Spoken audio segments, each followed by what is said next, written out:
નમસ્કાર, હું છું જાનવી અને આપ જોઈ રહ્યા છો ચક્રવાત ન્યૂઝ। તો આજના મહત્વપૂર્ણ સમાચારમાં વાત કરીએ તો બાસણા મર્ચન્ટ કોલેજમાં બનેલી આપઘાતની ઘટનાથી સમગ્ર મહેસાણા જિલ્લો શોકમય બન્યો છે। ત્યારે સ્થાનિક તંત્ર દ્વારા યોગ્ય પગલાં લેવામાં આવી રહ્યા છે। ત્યારે આજ રોજ મહેસાણા જિલ્લાના બાર એસોસિએશનના વકીલ દ્વારા જિલ્લા કલેક્ટર તેમજ એસપીને આવેદનપત્ર આપવામાં આવ્યું।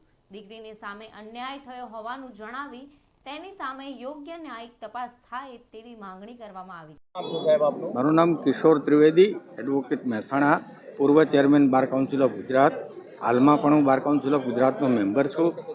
અમારા બારના સભ્ય કે જેઓની દીકરીએ કયા કારણસર આપઘાત કર્યો છે, એમાં પ્રાથમિક દ્રષ્ટિએ જે ન્યૂઝપેપરમાં આવ્યું કે અધ્યાપકો તરફથી તેમને ત્રાસ હતો અને આના કારણે એને આપઘાત કર્યો છે। આ આપઘાત પછી જે ફરિયાદ થઈ અને એટ્રોસિટી એક્ટ મુજબ જે જરૂરી તપાસ થવી જોઈએ એ યોગ્ય રીતે તપાસ થયેલી જણાતી નથી અને આ અંગે અમારો સમગ્ર બાર અમારા બારના સભ્ય સાથે છે અને આ અંગે અમારા બારે એક વિનંતીપત્ર પણ કર્યો છે કે આ આરોપીઓ માટે મહેસાણા બારમાંથી કોઈ સભ્ય આરોપીના વકીલ તરીકે રોકાશે નહીં અને ભવિષ્યમાં જો આ અંગે કલેક્ટરશ્રી અને ડીએસપી સાહેબ આ અંગે યોગ્ય કાર્યવાહી કરશે જ, છતાં પણ આ અંગે અમે ડીજી અને ગૃહમંત્રીને પણ જાણ કરવાના છીએ અને આ અંગે યોગ્ય તપાસ થાય અને યોગ્ય ન્યાય મળે એવી અપેક્ષા છે। આજે મહેસાણા બાર એસોસિએશને જે મારી સાથે ઊભા છે એના માટે ખરેખર હું શું કહેવું એ મને સૂચતું નથી, તો મને ખુશી છે કે મારા આવા દુઃખદ પ્રસંગોમાં એ લોકો મારી સાથે તરીકે ઊભું છે। આથી વિશેષ તો મારે હવે કશું કહેવાનું નથી, કેમ કે મારું બાર મારી સાથે હોય પછી મારે બીજું કશું કહેવાનું ન હોય। શું કહેશો, આજે આવેદનપત્ર આપવાનું મુખ્ય કારણ શું? આવેદનપત્ર આપવાનું મુખ્ય કારણ એ કે મહેસાણા જિલ્લા વકીલ મંડળના એક સભ્ય એડવોકેટ એની દીકરી મર્ચન્ટ કોલેજની અંદર હોમિયોપેથિકમાં અભ્યાસ કરતી હતી અને એને ત્યાં સુસાઇડ કર્યો છે। તે સંબંધેની ફરિયાદ એના પિતાશ્રીએ પોલીસ સ્ટેશને આપેલી। એ ફરિયાદ આપવા છતાં પોલીસે જે પગલાં લેવા જોઈએ એ પગલાં લીધા નથી। જે આરોપીઓને એરેસ્ટ કર્યા પછી રિમાન્ડ માંગવા જોઈએ, સામાન્ય ગુનાઓમાં રિમાન્ડ માંગવામાં આવતા હોય છે, પરંતુ આ ગંભીર ગુનામાં કોઈ જાતના રિમાન્ડ માંગવામાં આવતા નથી। આમાં સંચાલક મંડળ પણ સામેલ હોય છે, તો સંચાલક મંડળના કોઈ પણ માણસને એરેસ્ટ કરવામાં આવતા નથી અને ડીવાયએસપી કક્ષાથી નીચેના અધિકારીની તપાસ ના કરી શકે અને જ્યારે રજૂ કરવાના હોય ત્યારે પણ એ જ અધિકારી રજૂ કરવા જોઈએ। એની જગ્યાએ પીએસઆઈ કક્ષાના અધિકારીએ આરોપીને રજૂ કર્યા છે। માટે મહેસાણા જિલ્લાનું સમગ્ર વકીલ મંડળના સભ્યોએ આજે આવેદનપત્ર આપવા માટે રેલી સ્વરૂપે હવે અહીં આવ્યા છે અને કલેક્ટરશ્રીને આની ઊંડી તપાસ થાય અને મરનારને સાચો ન્યાય મળે એના માટે આવેદનપત્ર આપ્યું છે। આજના કાર્યક્રમ પછી આગામી કોઈ કાર્યક્રમો આપણે નક્કી કરેલા હોય? અહીંથી સીધા અમે પછી હવે એસપી સાહેબને આવેદનપત્ર આપવા જવાના છીએ અને પછી પોલીસે જો કાર્યવાહી નહીં થાય તો ભવિષ્યમાં શું કરવું તે અંગે વિચારણા કરીશું। શું કહેશો મેડમ, મૃત્યુ પામનાર દીકરી એક મહિલા અને આપ બી એક મહિલા વકીલ તરીકે શું કહેવા માંગો છો? આવેદનપત્ર મર્ચન્ટ કોલેજમાં પ્રોફેસરોના ત્રાસથી જે દીકરીએ આત્મહત્યા કરી છે એની માટે એની ફેમિલીએ ફરિયાદ પોલીસ સ્ટેશનમાં જે આપેલ છે એની યોગ્ય પોલીસ દ્વારા તપાસ કરવામાં આવેલ નથી। નાના નાના ગુનાઓમાં રિમાન્ડ માંગવામાં આવે છે, પણ આટલો મોટો ગુનો થયા છતાં પોલીસવાળા દ્વારા રિમાન્ડ માંગવામાં આવેલ નથી। એટલે અમારા વકીલોની એકતા દ્વારા અમે જણાવવા માંગીએ છીએ કે દીકરીને યોગ્ય ન્યાય મળી રહે અને એની સારી રીતે તપાસ થાય અને જે પ્રોફેસરો અને પ્રિન્સિપાલ દ્વારા જે ત્રાસ દીકરી ઉપર ગુજારવામાં આવ્યો હતો જેના લીધે તેને સુસાઇડ કરવું પડ્યું, એના માટે એને યોગ્ય ન્યાય મળી રહે અને આરોપીઓને સજા થાય તેવી અમારે બારના સભ્યોની દરેકની વકીલોની ઈચ્છા છે। કોલેજના સંચાલકો આની અંદર સંડોવાયો એવું તમને લાગે? હા, કોલેજના સંચાલકો દરેક આમાં સંડોવાયેલા હોય તે પુરવાર થઈ રહ્યું છે, કેમ કે પોલીસ દ્વારા રિમાન્ડ માંગવામાં આવ્યા નથી અને કેસની યોગ્ય તપાસ થઈ રહેલ નથી। હવે જે ડિટેલ્સમાં માહિતી છે એ પોસ્ટમોર્ટમ રિપોર્ટ આવ્યા પછી મળી જશે કે દીકરી જોડે શું અન્યાય થયેલો છે। ક્યાંક ને ક્યાંક કેસ દબાતો હોય એવું લાગી રહ્યું છે અને વકીલો દ્વારા એકતાથી એવું જણાવવામાં આવેલું છે કે અમારા મહેસાણા બારના કોઈ પણ વકીલો આરોપી તરફે કોઈ પોતાનું વકીલપત્ર મૂકશે નહીં અને વકીલ તરીકે હાજર થશે નહીં। ભારતીય ક્રિકેટ ટીમના પૂર્વ કેપ્ટન અને પૂર્વ મુખ્ય કોચ રાહુલ દ્રવિડની કાર લોડિંગ ઓટો સાથે અથડાઈ હતી। આ ઘટના મંગળવાર 4 ફેબ્રુઆરીના રોજ બેંગલુરુના કનિંઘમ રોડની છે। રાહુલ દ્રવિડ પોતાની કારમાં ઇન્ડિયન એક્સપ્રેસ સર્કલથી હાઈ ગ્રાઉન્ડ તરફ જઈ રહ્યો હતો, તેનો એક વિડીયો સોશિયલ મીડિયા પર વાયરલ થઈ રહ્યો છે. વિડીયોમાં જોઈ શકાય છે કે ટક્કર બાદ રાહુલ દ્રવિડ કારમાંથી નીચે ઉતર્યો અને તેનું નિરીક્ષણ કર્યું. આ ઘટના દરમિયાન ભૂતપૂર્વ ભારતીય ક્રિકેટર અને માલ સામાનના ઓટો ડ્રાઈવર વચ્ચે બોલચાલા થઈ હતી. દ્રવિડ ડ્રાઈવરને કહેતો જોવા મળે છે કે ટક્કર બાદ તેની કાર ડેન્ટ થઈ હતી. સદભાગ્યે કોઈને ઈજા થઈ નથી, પરંતુ ટક્કર બાદ રાહુલ દ્રવિડ અને ઓટો ડ્રાઈવર વચ્ચે ઉગ્ર બોલચાલા ચાલી હતી, જેના કારણે ભારતના પૂર્વ હેડ કોચ ચર્ચામાં આવ્યા હતા. જોકે આ મામલો હજુ સુધી કોઈ પોલીસ ફરિયાદ થઈ નથી.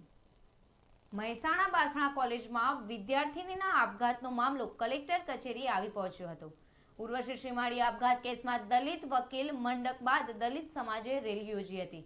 દલિત સમાજના અગ્રણી દલિત એકતા મંચના નેતા વૈભવ ચાવડા દ્વારા સરકાર સામે ગંભીર આરોપ લગાવવામાં આવ્યા હતા. પોલીસ ચેરમેન અને ટ્રસ્ટીઓ સામે કાર્યવાહી નહીં કરે તો અમે મહેસાણા ચક્કા જામ કરીશું અને ધરણા યોજવાના છીએ અને કોલેજનો પણ અમારો આખો સમાજ ઘેરાવો કરશે તેવી ચીમકી પણ ઉચ્ચારવામાં આવી હતી. શું કહેશો, આજે આવેદનપત્ર આપવામાં આવ્યું અને ડેપ્યુટી કલેક્ટર આગળ રજૂઆત કરવામાં આવી? પરિચય અને નામ સાથે. મારું નામ વૈભવ ચાવડા. કલેક્ટરને આવેદનપત્રક આપવામાં એટલા માટે આવ્યું અને જરૂરી છે અમારા સમાજ માટે, કારણ કે અત્યારે એક દારૂની નાની બોટલ મળે કોઈ જગ્યાથી, કોઈ નાનો મોટો ઝઘડો હોય તો એમાં કોર્ટ તરત સીધા રિમાન્ડ આપી દે છે, ભાઈ 2-4 દિવસ કે 1 વીકના રિમાન્ડ. બરાબર. આ દીકરીએ ગળે ફોંસો ખાધી એનું જીવન ટૂંકાવ્યું. ક્યાંક ને ક્યાંક કોલેજ જવાબદાર હશે. એ હજુ સંશોધન આવી જાય એટલે કોલેજને જવાબદાર તમે ઠેરવીએ જ છીએ, પણ મહત્વનો મુદ્દો એમ છે કે જે 5 આરોપીની ધરપકડ કરી કોર્ટમાં રજૂ કરવામાં આવે તો કોર્ટે એમનો 1-2 દિવસના પણ રિમાન્ડ જાહેર નથી કર્યા. એટલે આમાં સરકાર આમને સાવરે છે, સરકાર આમને બધી ટોટલ મદદ કરે છે કે આ શિક્ષક છે એમને મારવાના નથી, આ ટ્રસ્ટ બહુ પૈસાવાળા પાર્ટી છે એમને સાવરવાના નથી. એટલે ક્યાંક ને ક્યાંક આ તંત્ર જવાબદાર હોય છે, કારણ કે દલિત દીકરી પર આ અત્યાચાર સમજો કે આજે સમાજમાં આખા ભારત દેશમાં દલિતોને લઈને ક્યાંક ને ક્યાંક પ્રશ્ન ઉઠાવવામાં આવે છે. ચલો એ તો ભાઈ પબ્લિક છે, પબ્લિકની કોઈ દિશા નથી હોતી, પણ આ કેસ આવી ગયો દીકરીનો કોર્ટમાં, સરકારમાં, પણ સરકાર બી રિમાન્ડ જાહેર નથી કરતી. એટલે અમારે શું સમજવું અમારા સમાજને કે આ સરકાર અમારી જોડે છે કે અમારા વિરોધમાં છે? આ અમે સહન નહીં કરી શકીએ. બીજું કે રિમાન્ડ જો એને ફરીથી પાસ નહીં કરવામાં આવે તો કોલેજમાં ઉગ્ર આંદોલન થશે, મહેસાણા સિટીમાં ઉગ્ર આંદોલન થશે. એટલે આ તંત્રએ આ જવાબદારીપૂર્વક કામ પૂરું કરવા વિનંતી. ગેરકાયદેસર ભારતીય ઇમિગ્રન્ટ્સને લઈને અમેરિકાનું વિમાન અમૃતસર એરપોર્ટ પર ઉતર્યું. ફક્ત પંજાબથી જ નહીં, ગુજરાત, હરિયાણા, મહારાષ્ટ્ર, ઉત્તર પ્રદેશ અને ચંદીગઢથી ગેરકાયદેસર ઇમિગ્રન્ટ્સને પણ અમેરિકા દ્વારા દેશ નિકાલ કરવામાં આવી રહ્યા છે. દેશ નિકાલ કરાયેલા લોકોમાં 25 મહિલાઓ અને 12 સગીરાઓનો સમાવેશ થાય છે, જેમાં સૌથી નાની મુસાફર 4 વર્ષની બાળકી ગુજરાતની છે. વધુમાં 48 વ્યક્તિઓ 25 વર્ષથી ઓછી ઉંમરના છે, જે યાદીમાં સામેલ છે. રાજકોટના ઉપલેટામાં યોજાઈ રહેલ ઉપલેટા નગરપાલિકા ચૂંટણીમાં મતદાન પહેલા ભાજપે ખાતું ખોલી 5 બેઠકો બિનહરીફ મેળવી લીધી. ઉપલેટા નગરપાલિકાની યોજાઈ રહેલ ચૂંટણી માટે કુલ ચૂંટણીમાં 111 ઉમેદવારોના 112 ઉમેદવારી ફોર્મ રજૂ કરવામાં આવ્યા હતા. ઉપલેટામાં ભાજપ, કોંગ્રેસ, CPIM, આમ આદમી પાર્ટી, સમાજવાદી પાર્ટી અને AIMIM તેમજ અપક્ષ મળીને કુલ 87 ઉમેદવારો માટે મતદાન થશે. ઉમેદવારી ફોર્મ ભરાયા બાદ થયેલ ચકાસણી બાદ કુલ 105 ઉમેદવારોના ફોર્મ માન્ય રહ્યા હતા, જ્યારે બાકીના 7 ફોર્મ રદ કરવામાં આવ્યા હતા. ઉપલેટામાં ઉમેદવારી પરત ખેંચવાના અંતિમ દિવસોમાં કુલ 13 ઉમેદવારોએ પોતાની ઉમેદવારી પરત ખેંચી લીધી હતી. ઉપલેટા ચૂંટણીના મતદાન પહેલાના મળેલા પરિણામમાં વોર્ડ 3માં પછાત વર્ગની સ્ત્રી બેઠક બિનહરીફ તેમજ વોર્ડ નંબર 6ની તમામ 4 બેઠકો બિનહરીફ વિજેતા જાહેર થયેલ છે. ઉપલેટા નગરપાલિકામાં વોર્ડ નંબર 6ને બાદ કરતા તમામ વોર્ડમાં આગામી તારીખ 16 ફેબ્રુઆરી મતદાન થશે. ઉપલેટા નગરપાલિકાની ચૂંટણીમાં કુલ કેટલા ઉમેદવારો છે, કેટલા વોટ છે અને કેટલી બેઠકો છે, અને હાલ જે ભાજપ દ્વારા કહેવામાં આવ્યું છે કે 5 સીટો છે તે બિનહરીફ છે, તો કુલ કેટલી સીટો બિનહરીફ છે?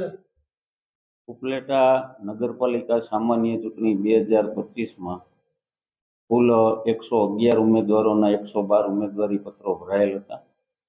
ઉમેદવારી પત્રોની ચકાસણીના અંતે કુલ 105 ઉમેદવારોના ઉમેદવારી પત્રો માન્ય જાહેર કરવામાં આવ્યા હતા.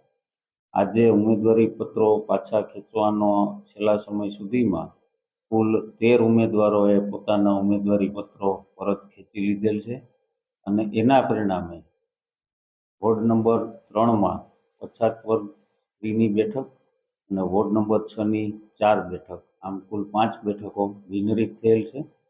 અને હાલ ઉપલેટા નગરપાલિકામાં વોર્ડ નંબર 6ને બાદ કરતા વોર્ડ નંબર 1 થી 5 અને 7 થી 9માં કુલ 87 ઉમેદવારો વચ્ચે ચૂંટણી યોજાશે. આ ઉમેદવારોમાં અલગ અલગ પક્ષની વાત કરીએ તો ભાજપ, કોંગ્રેસ, CPIM, આમ આદમી પાર્ટી, સમાજવાદી પાર્ટી, AIMIM તથા અપક્ષના મળીને કુલ 87 ઉમેદવારો હરીફાઈ કરી રહ્યા છે. ઉપલેટા નગરપાલિકા ચૂંટણી 2025 ફેબ્રુઆરી માસની જ્યારે યોજાઈ રહી છે ત્યારે સમાજવાદી પાર્ટીએ પણ પોતાની દાવેદારી નોંધાવી છે. ભલે એક નાની શરૂઆત છે પણ શરૂઆત ખૂબ સારી છે.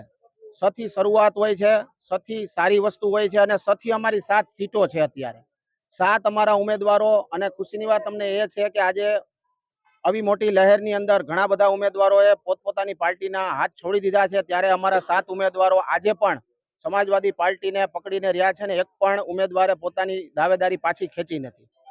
આજ સિવાય રાણાવાવ, કુતિયાણા, અલગ અલગ જગ્યાઓ ઉપર પણ ઘણા બધા ઉમેદવારી નોંધાવી છે સમાજવાદી પાર્ટીમાંથી, જે એક નવી શરૂઆત થવા જઈ રહી છે, જેની અમને ખુશી છે.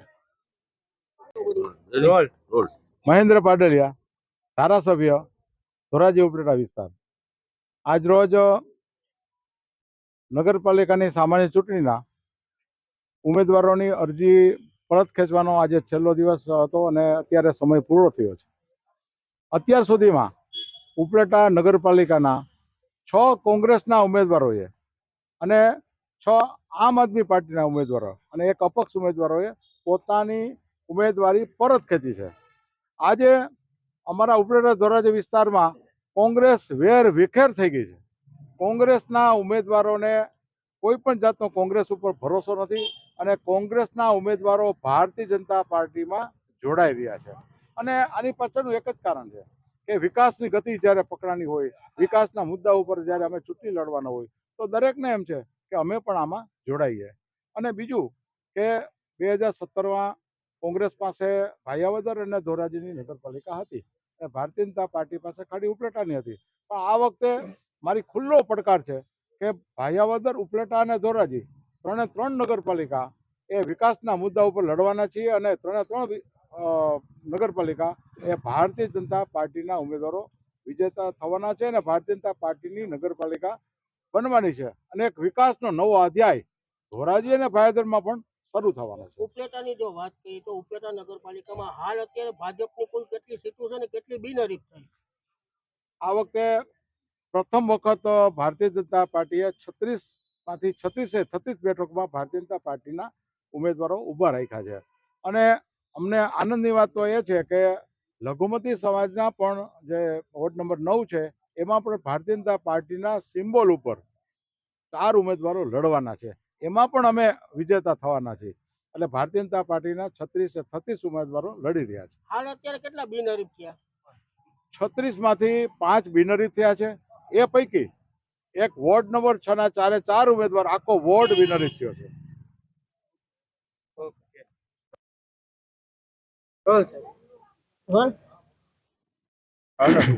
તમારું નામ? લાખાભાઈ ડાંગર.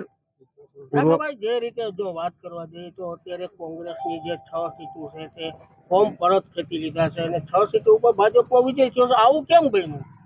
ભારતીય જનતા પાર્ટી દ્વારા સમગ્ર ગુજરાતની અંદર જે રાજનીતિ ચાલે છે ત્યારે ઉપલેટાની અંદર સામાન્ય ચૂંટણી યોજાવાની હોય, એમના જે ફોર્મો ભરી એમની આખરી તારીખ પણ વહી ગઈ અને કાલે ચકાસણી પછી ભારતીય જનતા પાર્ટીના તમામ આગેવાનો, ભારતીય જનતા પાર્ટીની જે નીતિ રીતિને અનુસરીને તમામે અમારા કોંગ્રેસ પાર્ટીના જે પણ વોર્ડવાર સભ્યો હતા જેમને ફોર્મ ભરેલા હતા એની ઉપર ખૂબ પ્રેશર કરી એન કેન પ્રકારે ધાક ધમકીથી માંડી અને જે પૈસાની લોભ લાલચ આપી અને કોંગ્રેસ પાર્ટીના જે ઉમેદવારોને ફોર્મ ખેંચવામાં આવ્યા છે એમાં સરેઆમ લોકશાહીનું હનન થયું છે.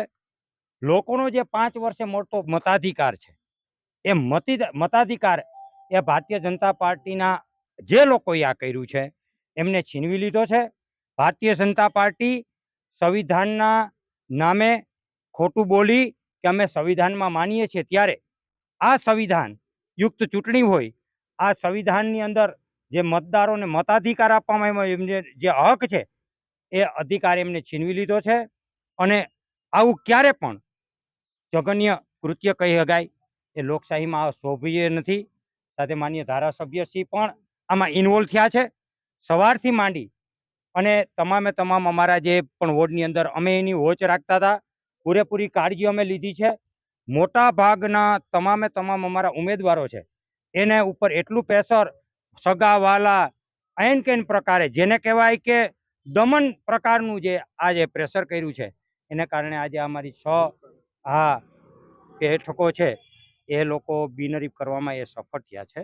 પરંતુ આવનારા દિવસોની અંદર જે પણ ઉમેદવારો વોર્ડમાં ઊભા છે, આ મુદ્દોને લઈ અમે લોકોની વચ્ચે જવાના છીએ અને લોકો દ્વારા આ ભારતીય જનતા પાર્ટીના આ નગરની અંદર થયેલા ભ્રષ્ટાચારો, એમના પ્રત્યેની જે નીતિ રીતિ અમે રજૂ કરવાના છે, લોકોને ઉજાગર કરવાના.